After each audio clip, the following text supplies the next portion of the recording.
They're not waiting for me, are they? No, they're waiting for me. I was waiting to get there are a couple of people in the chats in the waiting room still, but I think they're all in. I see. I see. Okay, that's how it works. Fine. Welcome everyone to our this session, the opening session of December.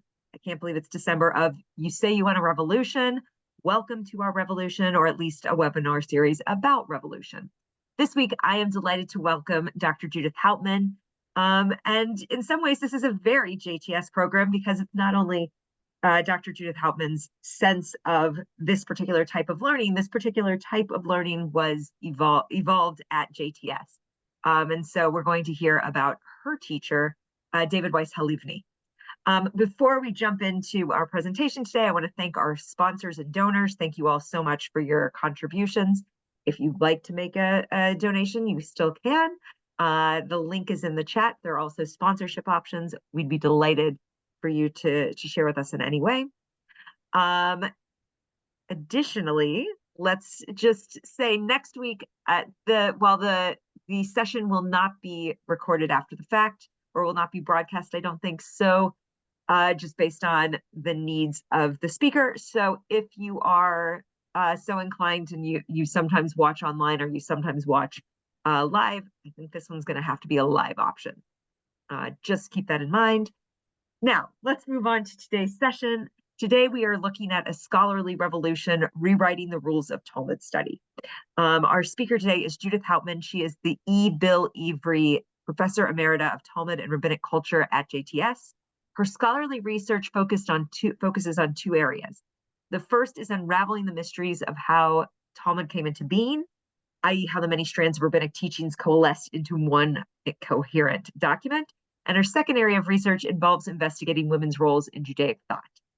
We're going to be focusing more on that first area, and particularly its connection with JTS, a former JTS Talmud faculty member, David Weiss Halivni. She earned her MA and PhD in Talmud from JTS.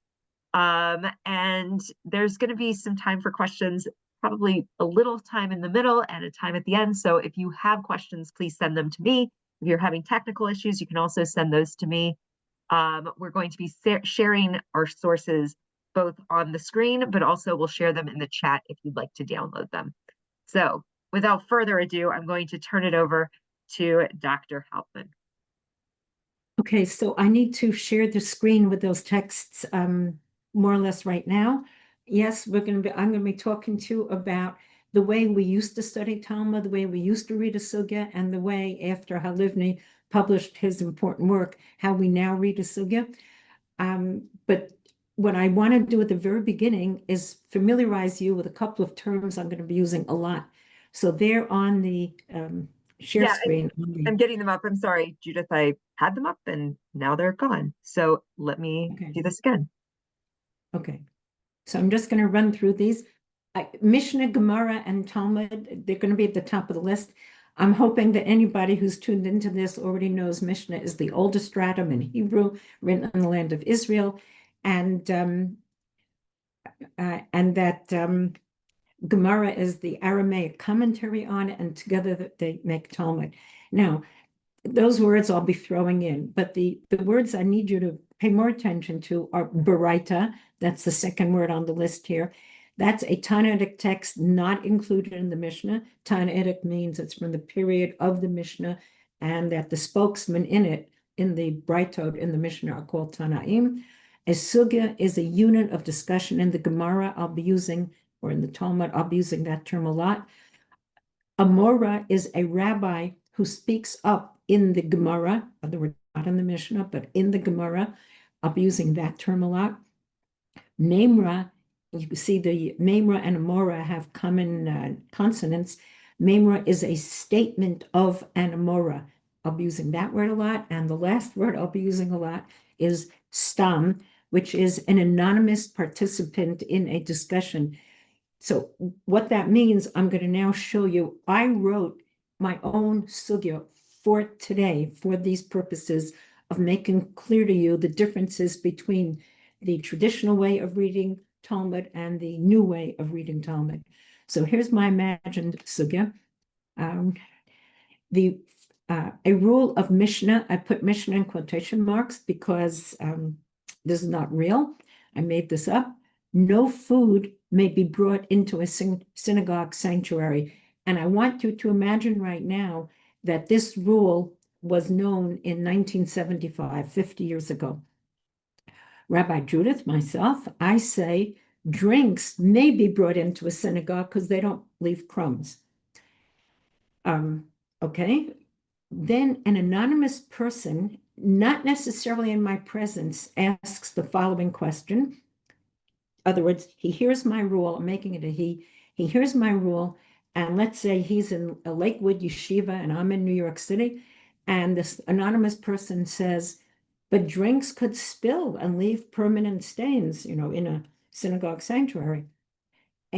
Another anonymous person, probably a colleague of his in the same place, says to him, what Rabbi Judith means is that only closed cap drinks can be brought into a synagogue. Once it's open, she holds it may not be brought into a synagogue sanctuary. Now, I want you to understand, I just read this in a traditional way. I read the Mishnah first, then my comment. Anonymous person raises a problem, anonymous person, different anonymous person answers. And then the final version, which is not what I necessarily intended, the final version of the rule of my memra is only closed cap drinks may be brought into a synagogue sanctuary. So I want you to understand that in the traditional way of reading, we just go from the top to the bottom, and we assume that each successive comment is responding immediately to the preceding comment. There was a Mishnah, I commented, then somebody who is not talking to me comments, yeah, but, and somebody else responds, and then the rule becomes only cap drinks. Now, I'm not going to tell you the rule in their synagogue, my synagogue, it doesn't matter. That's the rule. Now, I want to go to the next page, and there's another way of reading the same material.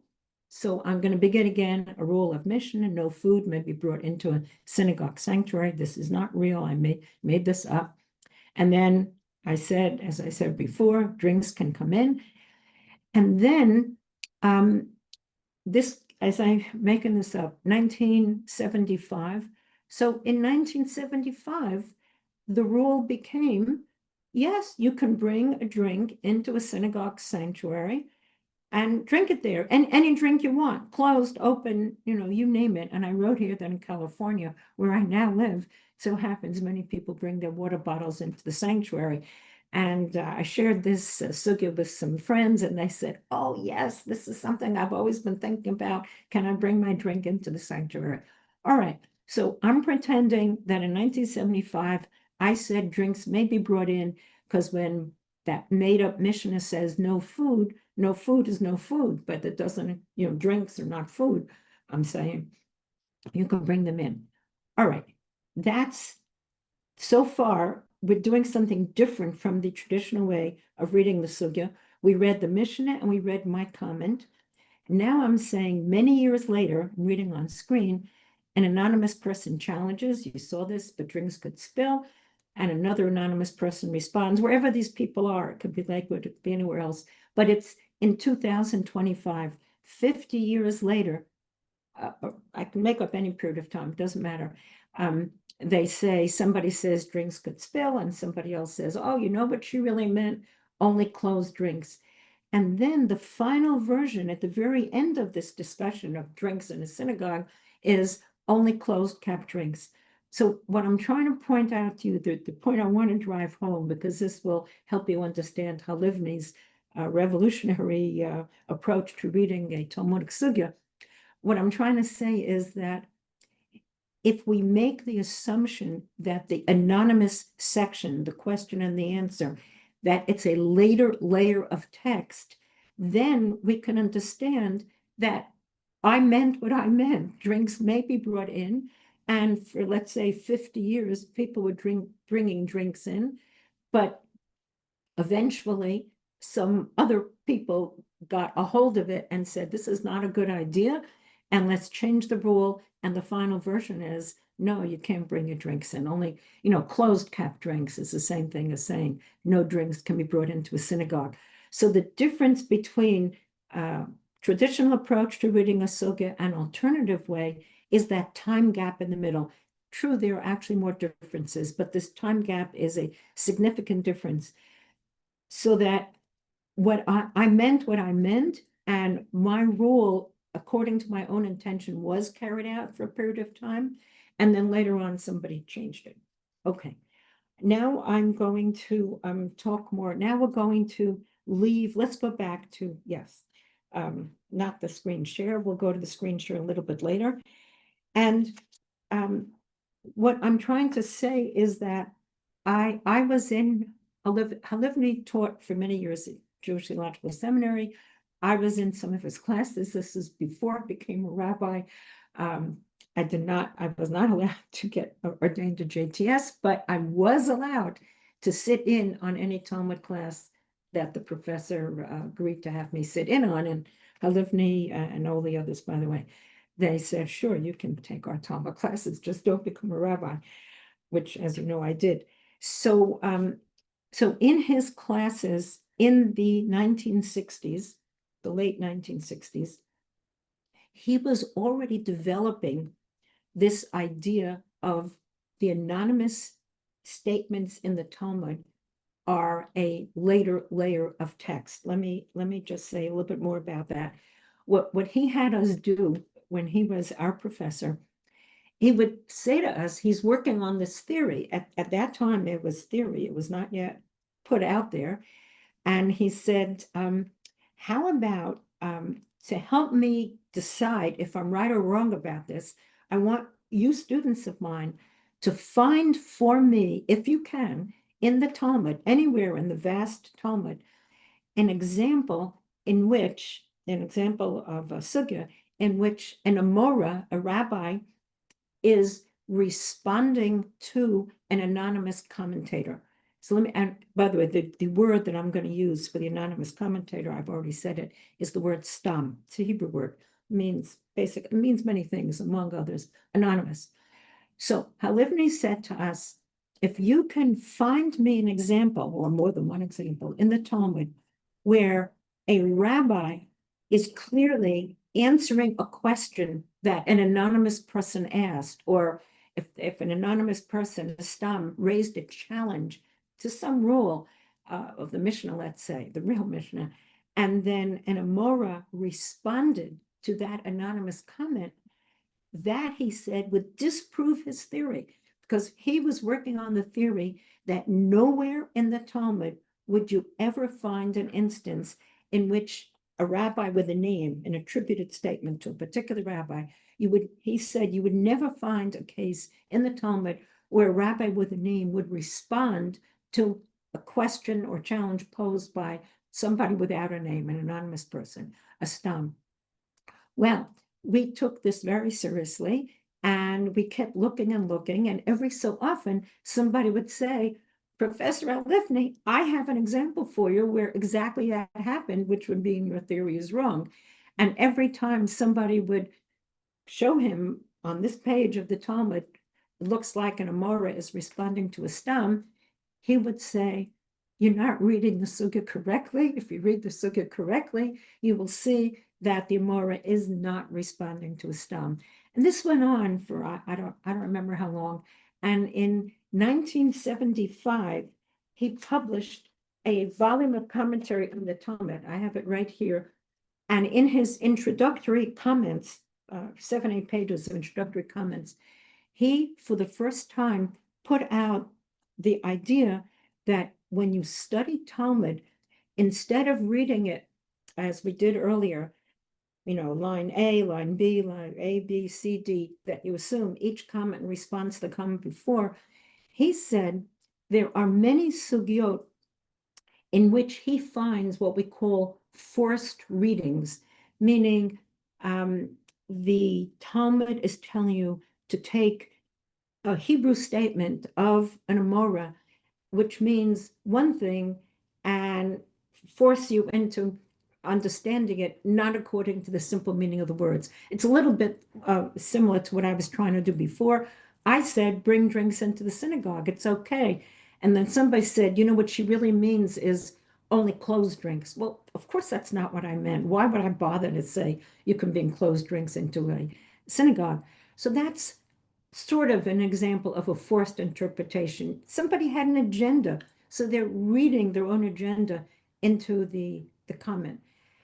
So, so Halivni was telling us that we find in the Talmud, he finds in the Talmud many instances of forced readings, but then he discovered that if you remove from the Talmud all of the unattributed, I'll just say a sugya, okay? We don't have to talk about the whole Talmud. If you take one unit of the Talmud and in it you find an attempt on the part of somebody, some spokesman, to force you to interpret words in ways that you don't think those words could possibly mean.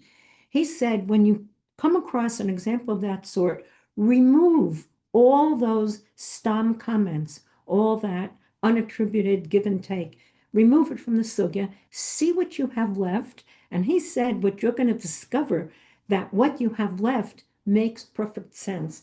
Meaning, if you read, so to speak, Rabbi Judith's statement without that later give and take, what did she mean, capped, uncapped, you understand her perfectly well. She is saying that the rule of no food is no food, drinks, yes.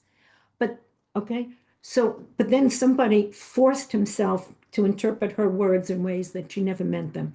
So he's saying this is the way we should now read Talmud. That is to say, look at the layers. By the way, the Mishnah is the older layer, the Brightot, which are contemporaneous teachings with the Mishnah, but don't appear in the Mishnah. They are older statements in the Talmud. Along come the Amoraim, who comment on the Mishnah, and the Amoraim, these rabbis, they comment on those Brightot. So a sugya in the Talmud without any anonymous material, without stam, a sugya is going to be composed of, okay, at the beginning of Mishnah, and then you'll have some Brightot, and then some Amoraim commenting on this, on that. And that's what the original sugya looked like. And he's saying if you remove the stam from the sugya, you can figure out what the original intent of those named rabbis, what their original intent was. Okay. And then you can put all that other stuff back and see how, you know, in Jewish history, how things evolved over time. You know, the Amora meant one thing, but by the time the Talmud came into being and, you know, got published and got written down and so on, well, you had all that other stuff in there, all that stam commentary entered. And by the time you're finished, the Amora was saying it was interpreted in ways that he never understood. That is, in essence, what Halivni, the revolution in approaching a Talmudic sugya, that's the revolution that he launched and how to read a Talmudic sugya. But I want to give you an example. So we're going to go back to the screen share. This example, it's going to be about the afternoon before the Passover Seder. So we can go back to the screen share now. And I want to show you that we can read this sugya. Okay, there it is online.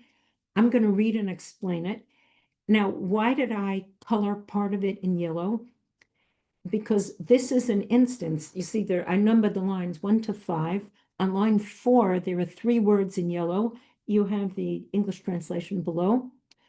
I'm going to read the sugya first with everything on screen, including the yellow material. I'm going to point out some difficulties in understanding what's on screen, and then I'm going to read it without the yellow material to see the different understanding of what these rabbis are saying that we can arrive at when we drop the stam material. I want to say one more thing. Generally speaking, the stam material, the yellow, often will outnumber, the lines of yellow will outnumber the lines in white. Halivni points out, and everybody agrees to this, it's not controversial, 50% possibly more, but minimally 50% of the Babylonian Talmud is, so to speak, anonymous. The comments, the give and take, they're not attributed to names of rabbis. And the other 50%, we've got Rabbi X saying this, Rabbi Y saying that. The example I'm bringing you is a little bit atypical in that most of it is, so to speak, original, and the stam added just those 3 words on line 4. Okay, so I'm going to read it and comment on it. I'm not going to read the English. I'm going to read the Hebrew and comment on the Hebrew, but I'll make everything clear. So the first line, matnitin, the first word means the Mishnah. Erev Psachim Samuch Lemincha, on Passover Eve, from Mincha time, that's give or take 3:30 in the afternoon. Let's not discuss the particular meaning of Mincha time. Passover Eve from around 3:30 in the afternoon, Lo yochal adam ad sheyashach. A person should not eat until it grows dark. And the reason I think you can all figure out independently of my telling you this is that you should build an appetite for the Seder meal. So no eating. This is not a fast day. There's no rule here that if you ate, you did something wrong. The recommendation is don't eat, have lunch or have a late lunch and stop eating so that when you get to your Seder meal, you'll eat it with great relish. And in particular, they want you to enjoy the matzah. When you get the first bite in your mouth of Pesach matzah, you should delight in what you're tasting. All right, that's the Mishnah. Line 2 is the Gemara. I didn't bring you everything, just a small piece of it. Amar Rabbi Asi, this is a rabbi living in the land of Israel. Aval matbilhu b'minei targima, meaning, on the afternoon before the Seder, you can dip various kinds of targima. Targima is desserts or fruits. And what does it mean to dip?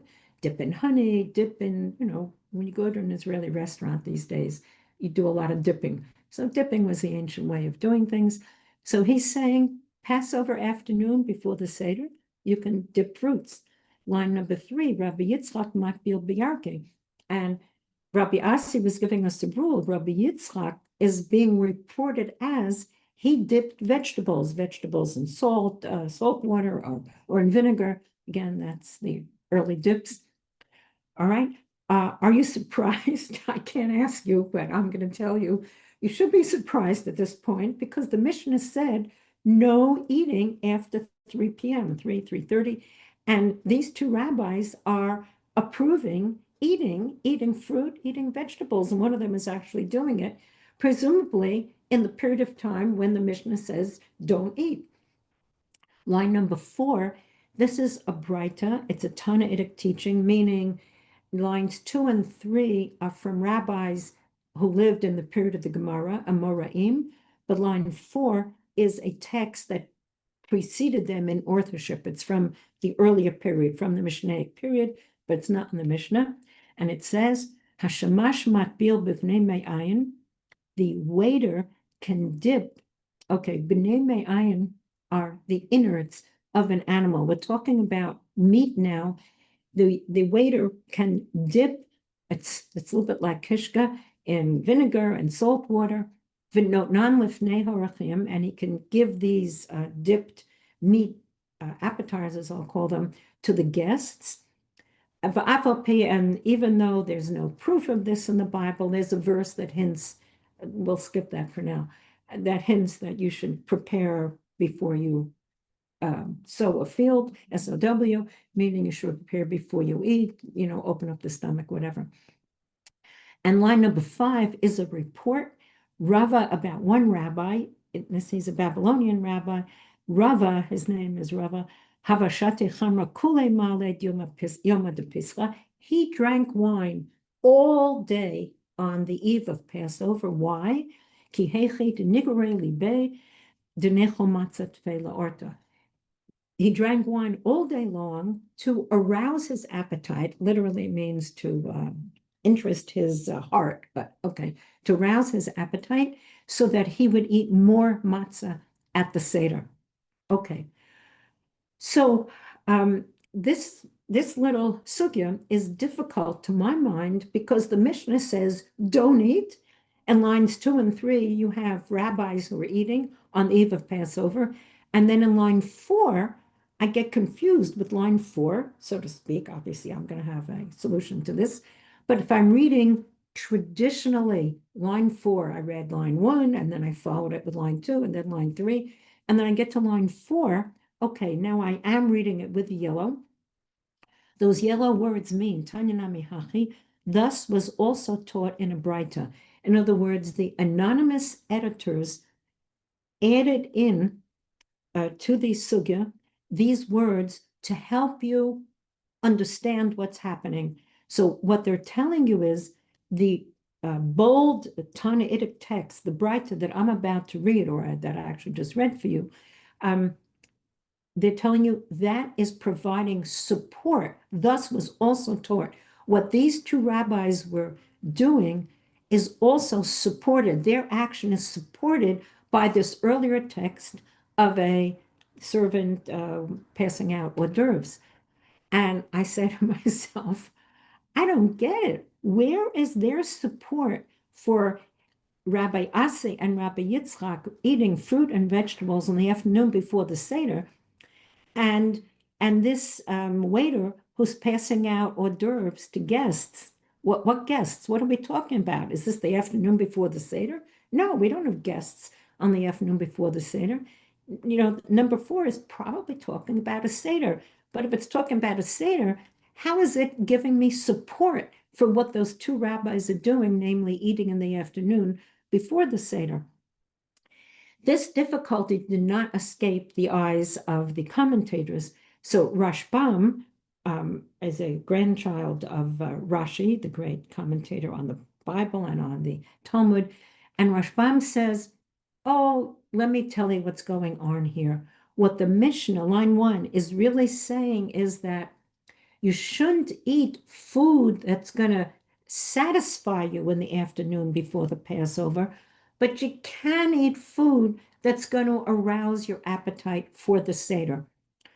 So I read this comment in Rashbam. It's actually on the page of the Talmud. And I must say to myself, wait a second.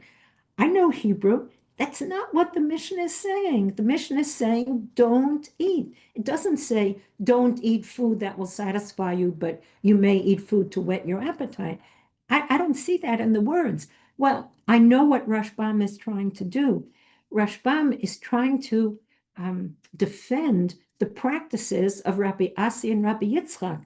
Rashbam sees the same problem I see. The Mishnah says don't eat on the afternoon before Passover. And then the Gemara tells us these two rabbis did eat.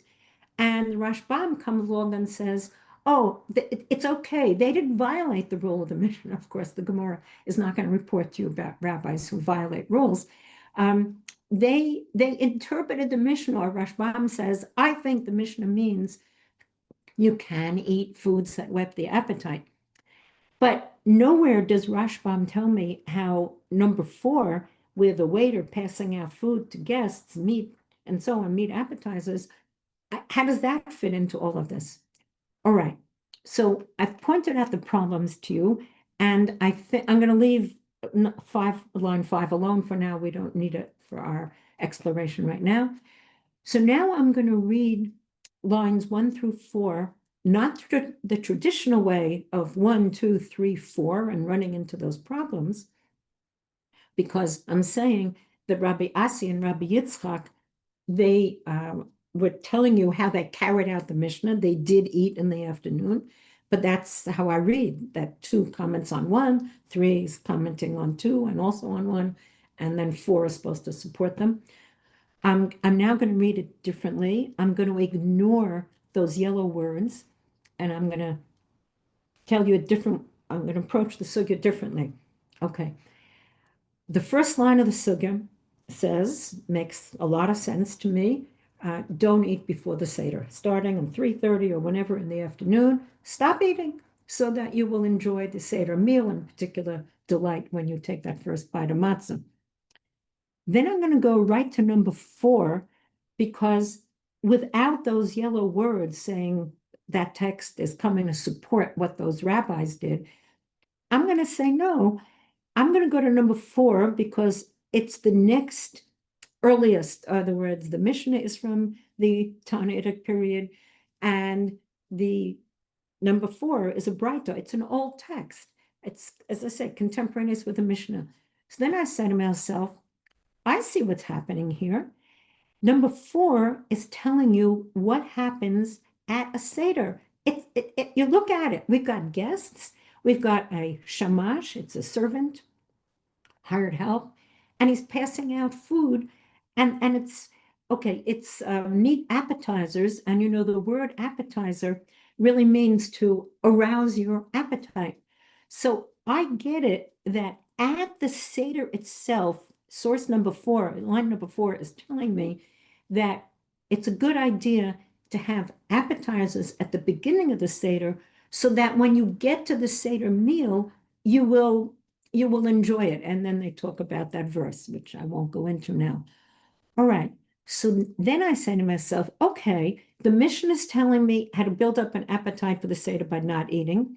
Number 4 is telling me that at my Seder, if I have hired help and I'm passing out hors d'oeuvres, figure out hors d'oeuvres are going to whet people's appetite for the meal that's going to come later.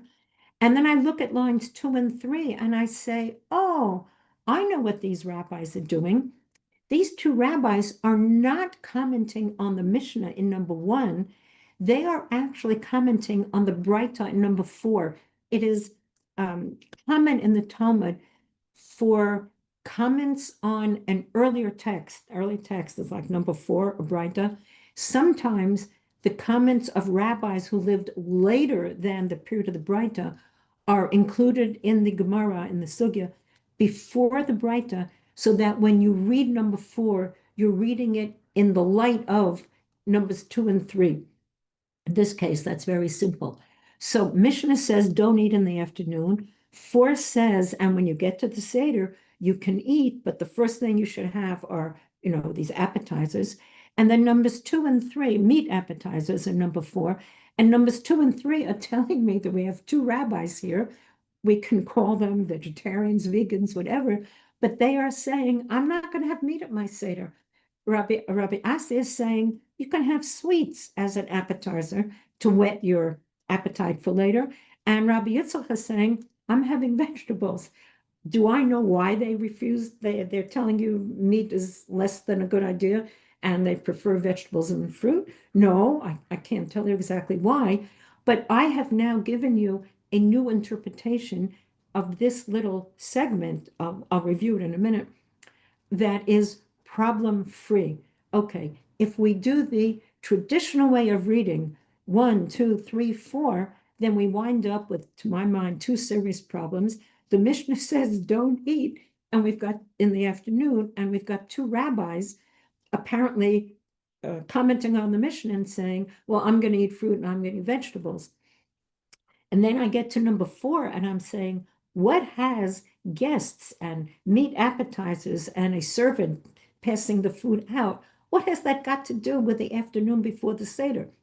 So that's the problematic way of the old way of reading. And the new way of reading is ignore the phrase Tanya Namihachi, thus is also taught in a Braita, because I'm claiming that it's the Stam who's telling us that in its opinion, number 4 is supporting the practices of those 2 rabbis who ate in the afternoon. And exactly how I'm supposed to figure out that that's support, I don't really know, but you could say, okay, eating to whet the appetite, something like that.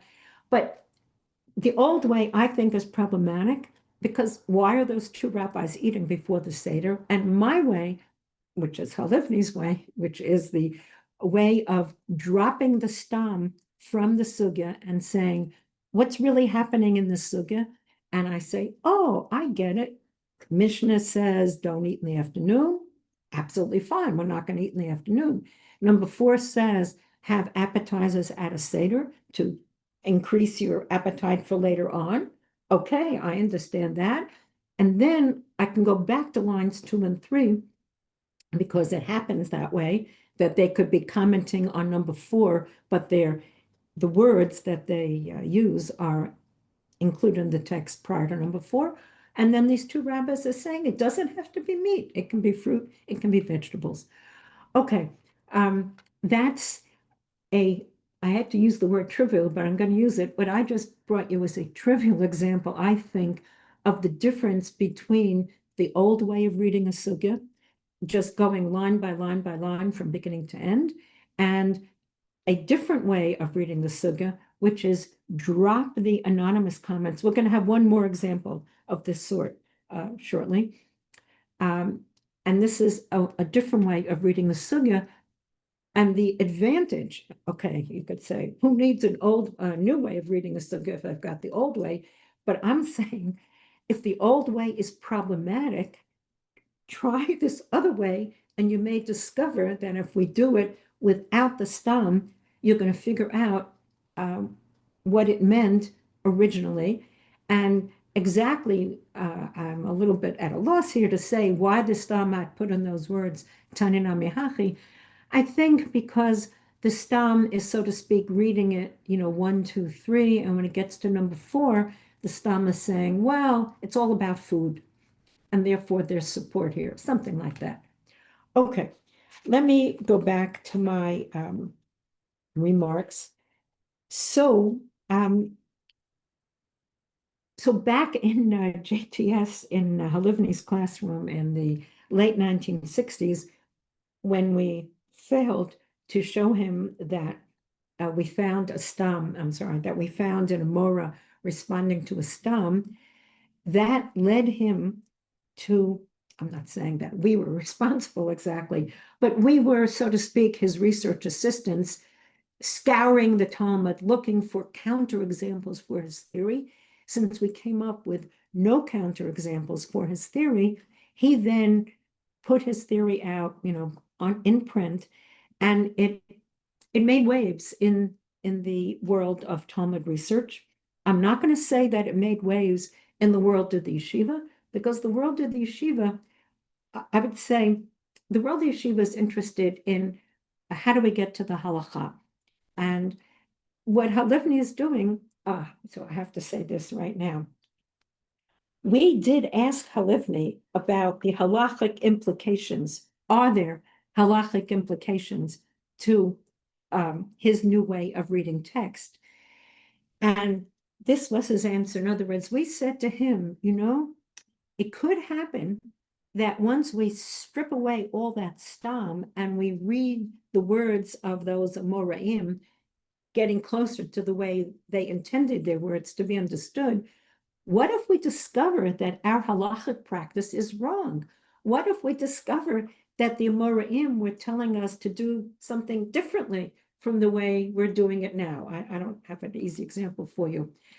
And I'll never forget this, because we were thinking about where is all this going to lead us if we strip away the stam and go back to what the Amoraim really meant. And what they really meant in many cases is going to be significantly different from how the Gemara is presenting it when you get to the end of the sugya. And I'm not going to tell you that I remember every word that he told us over the years that I sat in his class, but this I never forgot because I was very taken with this. He said, compartmentalize. Okay, compartmentalize means your Jewish life, you are going to continue to live your Jewish life according to what the Shulchan Aruch, or according to the way you've always lived your Jewish life. That you may discover that those Amoraim were telling you to do something different. Okay, this is a fake case. Let me say this clearly. I'm making this up as I'm speaking. What if we discover that chicken is parava? Okay, we all know that chicken and meat we use our meat dishes for, and cheese and fish, and so fish is parava. We use dairy dishes, or you can serve fish on meat dishes. So what if you discover, because there is a view like this in the Talmud, but it's not, did not become halacha. So what if you discover, if you go back and use Halivni's way of reading the sugya, that, yeah, I could start eating chicken with dairy? And Halivni's answer is no. what we're doing here, well, we're trying to recover what these Amorim were telling us that has nothing to do with the way you are going to live your Jewish lives. Compartmentalize. In this part of your brain, you keep sticking to the halachot that you have learned and you are already abiding by. And in this part of your brain, you're going to look at new interpretations of the Sugyot in the Talmud. I don't think this was dishonest. I think that it's just too scary to contemplate. What am I going to do if I find out that after all these years, some things that I'm doing didn't have to be done, and some things that I'm not doing do have to be done? So we just compartmentalize. This is an academic inquiry. I mean, to me, I'm for academics like me, it's a search for the truth. Okay. Yes, I did love Talmud before I got into Halivni's class, but he was searching for the truth, and I'll join that bandwagon anytime. I want to know what these rabbis were saying when they said them, and if you can bring me closer to what these rabbis were intending when they issued their statements, I'm happy with that. Okay, so now I want to go back and say more about Halivni. So what happened in those classes was we began to, yes, we're going to get to the next sugya shortly. What happened in those classes is that we began to value the statements of the Amoraim, like we put the Amoraim, so to speak, on a pedestal, and all that unattributed stuff, all that stam stuff, we began looking down our noses at, as if, oh, these stam, they were just misleading us. They may have had their own agendas. Okay, this I have to talk to you about in a moment, the agenda of the stam. But we went, it's like a pendulum swings. Before we entered Halivni's class, Amora, Stam, it was all equally important in our eyes. Once we got to Halivni's theory, it's like, oh, the Stam, how annoying the Stam is. Stam is keeping us from understanding what our named rabbis that we're so interested in were actually telling us. By the way, it's much harder to love an unnamed rabbi than a named rabbi. When I say it's Abaye or it's Rava or it's Rav Papa who told me this or that, fine. And then I say, oh, somebody whose name I don't know is commenting on something else, and this is what he thinks. You don't get too excited about that. So his students, but he didn't stop us. We started acting as if, let's ignore the stam and only pay attention to the memra. I'm sorry, let's pay only attention to the memra. Yes, that's what I mean. But let me go on and say that when he put his theories out there, when he published his theories, he definitely did get pushback, okay?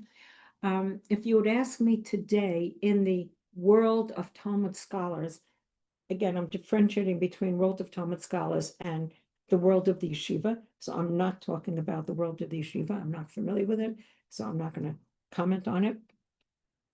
The world of Talmud scholars did not exactly embrace Halivni's new ideas as soon as he came out with them. We as students found it extraordinarily exciting to be with him and to be, might even say, part of this discovery of his. But the world of Talmud scholars was much more skeptical about it.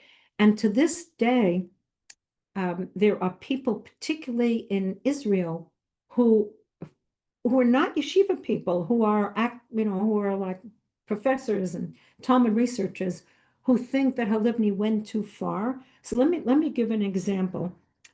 Many times when you begin a Talmudic sugya, the opening line, and there's Mishnah, okay, and then the opening line of the sugya on the Mishnah will be, what is the scriptural basis for the rule of the Mishnah? And in Aramaic, that's minahane mile. From where do these words come? Meaning looking for scriptural source. That is an unattributed statement. It doesn't say Rabbi so-and-so asked for a scriptural basis. It's just the comment is there. It's a stam comment, an unattributed anonymous comment, and then an Amora will answer. And then right away you say, hey, here we have an example of an Amora answering a question posed by an unattributed person. So that has to mean that the layer of this anonymous layer of Talmud is not later, is not post-Aramaic, it's actually early. Yes, there are people out there in the world who are saying, Halivni, you're getting it wrong. But Halivni made it very clear. I'm not going to say everybody buys into his theories, but many people do. But his answer was, there's actually, I don't want to sound as if he's just making things up in order to defend himself. He gave what I consider to be a very fair answer to that critique, which is this. If you have a Mishnah who proposes a certain rule, and then immediately following the opening statement in the Sugya is going to be, Rabbi X said, here's the biblical source for that rule. Fine. And Amora said it. It's entirely possible in the post-Amoraic period, we have these anonymous people. And if you're going to ask me in a minute why we don't have their names, we don't know why we don't have their names. I'll say something more about that in a moment. So it's entirely possible that originally the Sugya opened up with Rabbi so-and-so giving you the Talmudic, Rabbi so-and-so giving you the biblical source for the Mishnaic statement. And then in the Stam period, yes, in the Stam period, the attempt of the Stam, I haven't said this before, so let me say it, and then I want to get to that other example. You might be saying to yourself right now, why did all the Stam stuff have to get added? You had the Mishnah, you had the extra Mishnaic Tanaitic materials, the Brightot, you have the Amoraim, the Memrot. Like, who needs all that Stam? Why did they have to come in and, add 50%, double the size of the Talmud? And the answer is, at the end of the Amoraic period, shall we say 550 Common Era, maybe 650 Common Era, nobody quite knows exactly the end of the Amoraic period. But when the Amoraic period ended, what did a Sugya look like? Well, there was a Mishnah, and then there may be a Braita, and then an Amora said something, and another Amora said something, another Braita, and so on. And it wasn't easy. It was actually pretty challenging to understand the flow of logic, or what made him, what is the second Amora really saying to the first? What's the connection between the two? It was just raw statements coming one after the other and being transmitted. And what I'm telling you now is not my own idea. Halivni made this clear. The role of the Stam, why did we need Stam to begin with? Because the Sugya at the end of the Amoraic period, it had texts, it had a whole series of comments, but you didn't really understand the transition from one comment to the next, or the, what the trend of thought was. And along came these Stam people, and they didn't really come up with their own new rules of Jewish behavior, not at all. They saw as their job, and this is possibly why they remain anonymous. I don't know for sure. I don't think anybody knows. But these anonymous editors, they put in transitional materials. If an Amora was saying, here's a biblical source, they would slip in a little question. What is the biblical source for this rule of the Mishnah? So that you would know when the Amora gives you the biblical source, this is a very easy example, that he's answering the question that he thought about in his own head. What is the biblical source? Or you didn't understand how a comment about Shabbat fit in with when they're talking about reading the Megillah on Purim. Well, Stam would come in and explain to you the transition from one topic to the next. It is true, not necessarily examples that we looked at. I see my time is running away. In the original, if you took all the Stam out, it would not be that easy to understand the Amoraic Sugya. So the Stam is playing a very important role, but the question always is, to what extent is the Stam imposing on the Amoraic material the Stam's own views. To go back to my made-up example, I wanted to allow drinks in the sanctuary, and along comes some anonymous people who think that's not a good idea, and they interpret me in ways that I never intended to be interpreted. So to what extent is the Stam doing that at the same time that he's making the sugya easy for us to understand? To what extent is he bringing in his own outlook on life? After all, according to Halivni, and I totally accept this, the Stam is a later layer, a couple of hundred years later. So, in his own day, today we have issues of kashrut that never came up before, issues about what you can do or not do on Shabbat that never came up before. So, there's pull and push here. The Stam is trying to explain earlier texts to you, but maybe at the same time, he has an outlook on life, and that slips in. Even so, so that is why we have all that Stam. And if you want to peel it off and just understand the Memrot as best you can understand them, as they were presented to you, you can do that as one way of reading the sugya, and then you can put the Stam back in and can say, oh, let me now see how the Stam changed things. Okay. I see that I have like 6 minutes left. Let's go to the second example, and then if there are a few comments or questions, I'm happy to answer. So we'll screen share again. This example is much simpler and easier to get than the first example. Here it is. Okay, this is about prayer in the morning. The Shemona Esrei has a middle section. The Amida has a middle section of what we call bakashot, petitions, and one of them is a request for rain. Okay, we actually ask for rain in more than one place, but I'm only talking now about Birkat HaShanim, that is the 9th blessing of the Amidah. So this rabbi says, Rabbi Tanchum, in the name Rabbi Asi, says, if you made a mistake, ta'ah, and you forgot to include, in the summer we say, bracha, God give us a blessing on the land, because we're not asking for anything more than that in the summer. But in the winter, like now, we use the words tal umatar. You include those words, tal umatar, dew and rain, in the 9th blessing. So here you have somebody who was praying and he forgot to include the words tal umatar, it's winter, in the 9th blessing. Ein machzirim oto. He need not go back. Why not, according to this rabbi? If you forget to include the words, the request for rain in the 9th blessing, when you get to the last petition, the 16th blessing that ends with the words, God hears prayers, you can include the request for rain in the 16th blessing. So, you forgot it in the 9th and you're already on the 10th, the 11th, you don't have to go back. You could include on the 16th. That's line number 1. Line number 2 is Metive. I'm reading it with the yellow now. The Stam comes along and says, but there's a Braita which says just the opposite. And line number 2, that's the word Metive. It's a challenge. Line number 2 says, if he forgot to include the rain request, and I underline the words in Hebrew, machazirinoto, you make him go back. All right? So wait a second.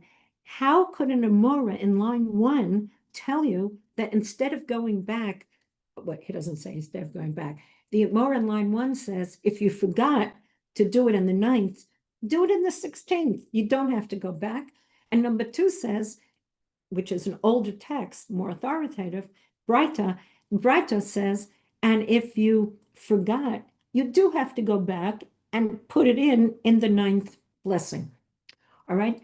And then line number 3, the Stam comes along and says, there's no difficulty, meaning, well, of course there's difficulty. 1 and 2 contradict each other. And he says, habi achid, habetzibur. The Amora is saying, you don't have to go back and you can add it in the 16th blessing if you are praying on your own. And line number 2 is saying, if you are leading the prayers for others, if you're shliach tzibur, and you make that mistake, then you do have to go back.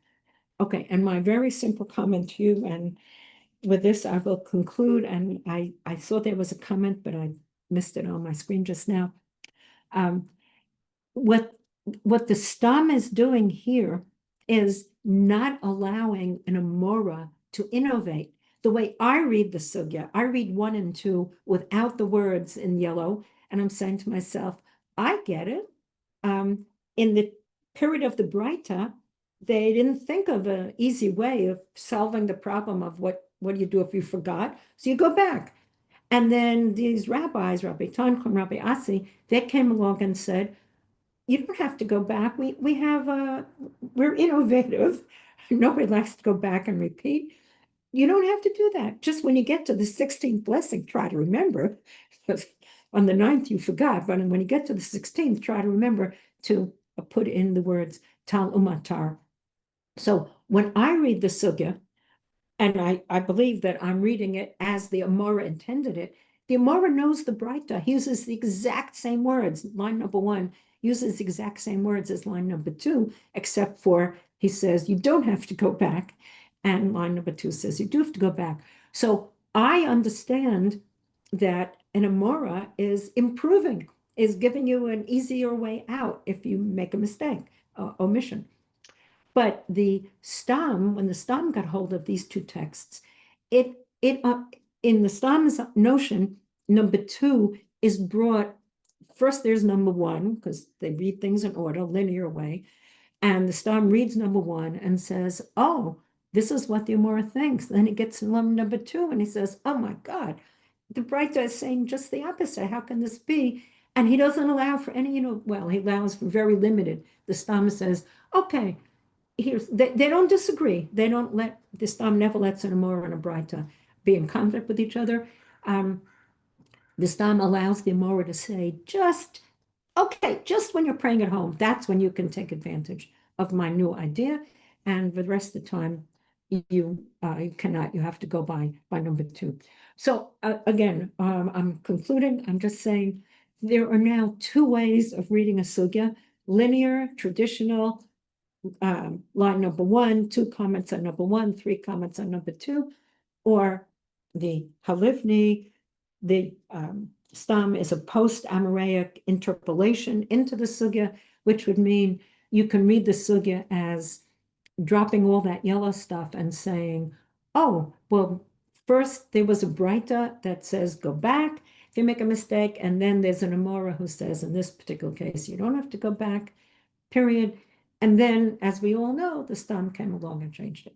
So there are 2 ways of reading a sugya. I find it very exciting to get in touch with what appears to be the original intent of these rabbis who are the founders of the Babylonian Talmud. Finished. Okay. Did we have, was there a comment? Oh, there's so many questions. We're definitely not going to get to them all, but if people can stay on for a little while, we'll get to some of them, if that's okay with you, Dr. Okay, I can stay on for a few Okay. minutes.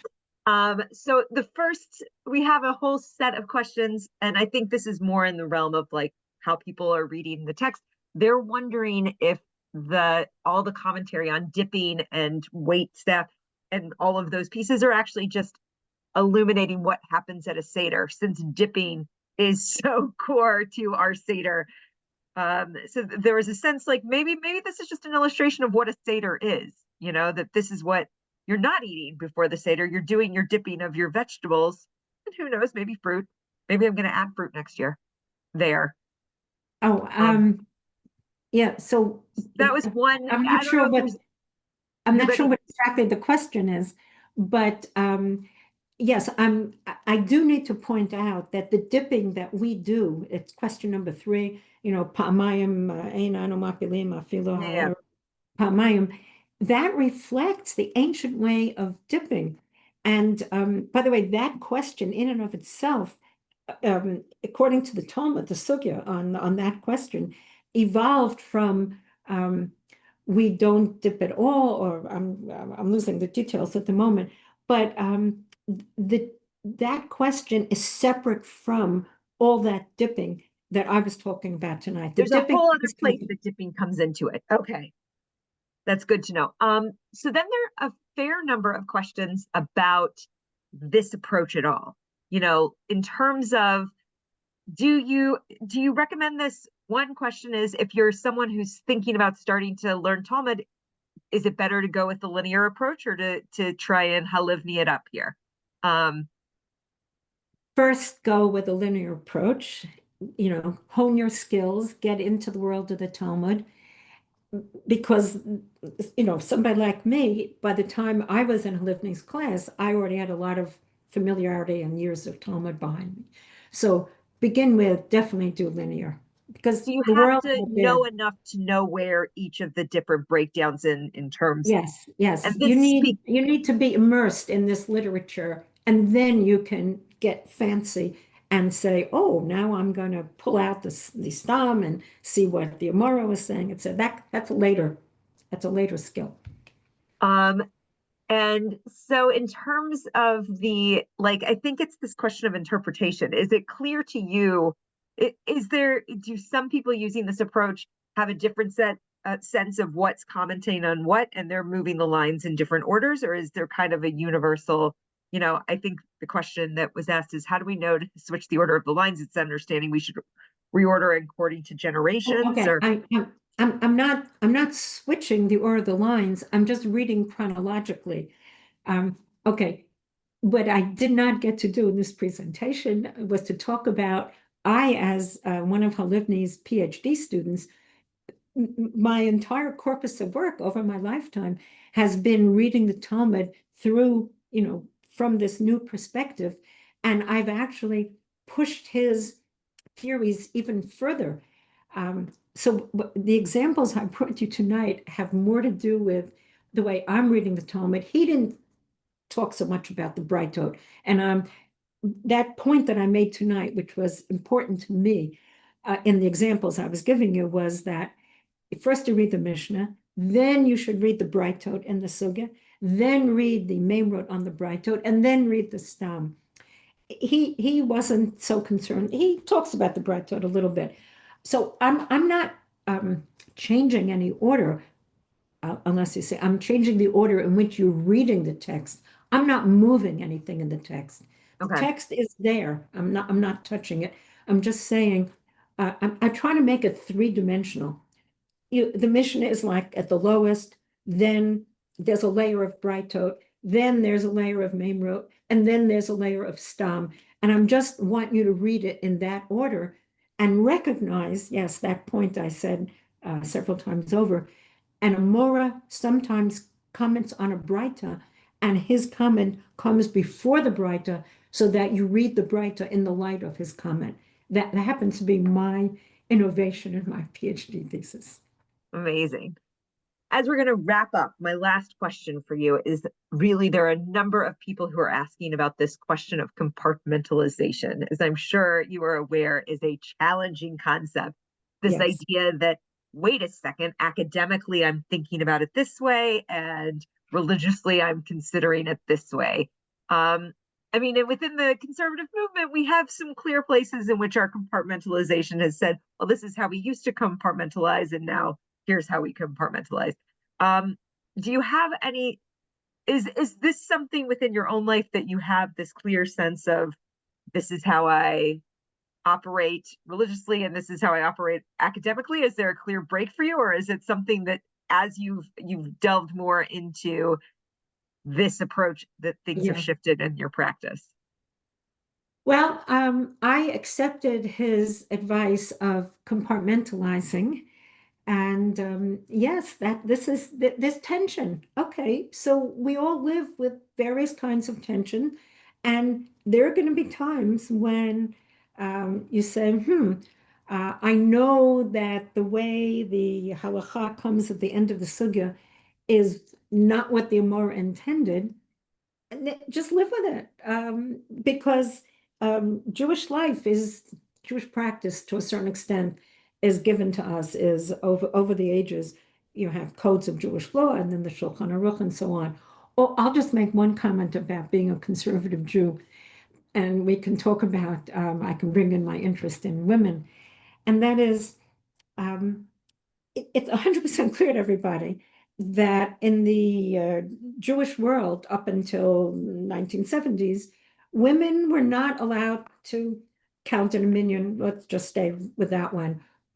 Reading Torah is more complicated. There actually are some Talmudic references to reading Torah, but women did not have an equal role in public Jewish life, in leadership in Jewish life, in the synagogue. I'm talking the synagogue.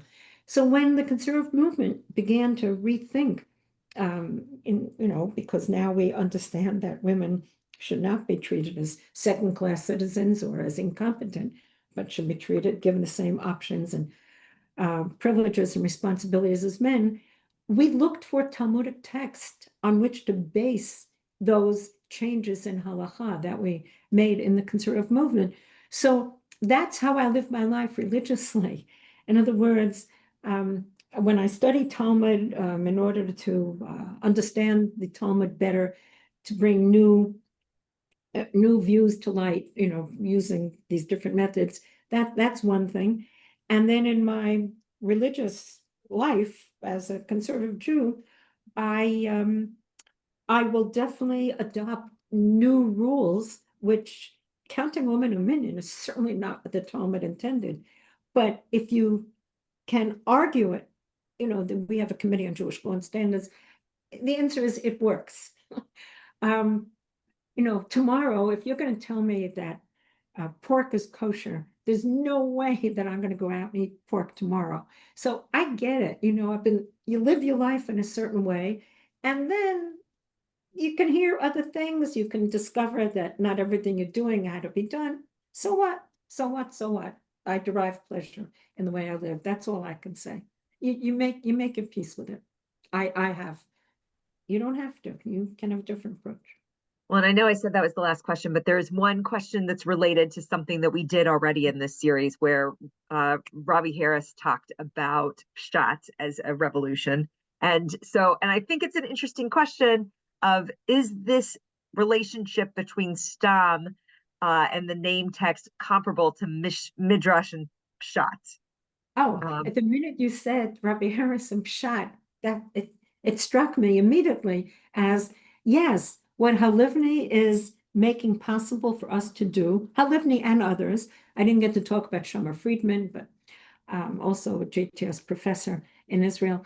What Halivni is making possible for us to do is to see, so to speak, the pshat, the simple meaning of the words. And then, okay, Rabbi Harris will use midrash. I can't use the word midrash here, but I'll use the word stam. So the way he has pshat and drash, I will have pshat and stam, or memra and stam. And yes, so there are two different reads. And I don't know exactly what he said, but I can imagine what he said. When he was 18 years old and he came to JTS, his first Talmud course was with me, okay? So I know him and I'm fond of him. We're all in the generations of JTS now. I love it. Yes. So that's it. Yes, the Halivni method is separating out the layers so you get the pshat, and then, if you want to call it midrash, I'll call it stam, and it's the way of making it more complex, more complicated, and it tells you how to live your life as a Jew. But the stam tells you how to live your life as a Jew. I'm not abandoning the stam. If the stam is telling me how to live my life as a Jew, I accept it. But in my head, I want to know what those Amoraim said. I'm searching for the truth. I always appreciate this kind of archaeological approach to Talmud study, because it's not anything before working with you that I ever had great exposure to. So I very much appreciate understanding the authorship and those pieces. So thank you so much for sharing with us today.